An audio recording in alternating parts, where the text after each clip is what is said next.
महाराष्ट्र सरकार में मंत्री शंभूराज देसाई ने आज एक बड़ा बयान देते हुए कहा कि 2022 में एकनाथ शिंदे ने जो निर्णायक भूमिका निभाई उसी की वजह से भाजपा महाराष्ट्र में सत्ता में आ सकी है।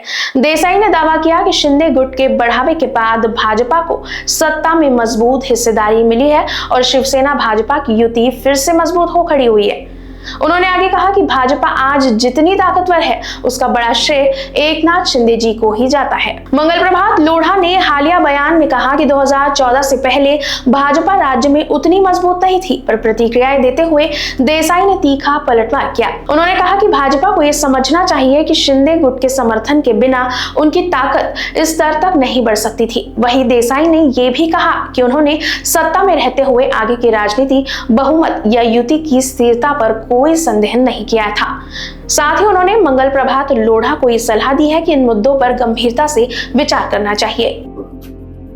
साहेब, मंगल प्रभात लोढ़ा यांनी 2014 पर्यंत भाजप ही एवढी राज्यात ताकदवर नव्हती असं वक्तव्य केलंय। काय कसं बघता याच्यात?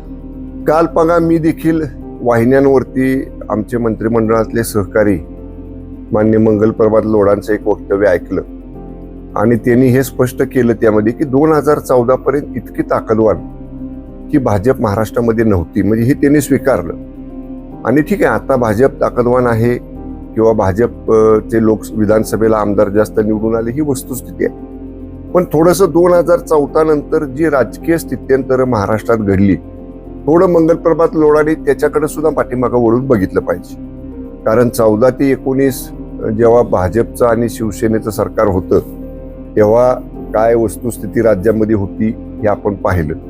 पण 19 नंतर जेव्हा महाविकास आघाडी झाली आणि ती झाल्यानंतर भाजप विरोधामध्ये बसली आणि उद्धव ठाकरे साहेबांनी राष्ट्रवादी काँग्रेस आणि काँग्रेस बरोबर महाविकास आघाडी करून सरकार केलं। त्यावेळची काय होती परिस्थिती? Bureau report, Lokvahini news, Karad.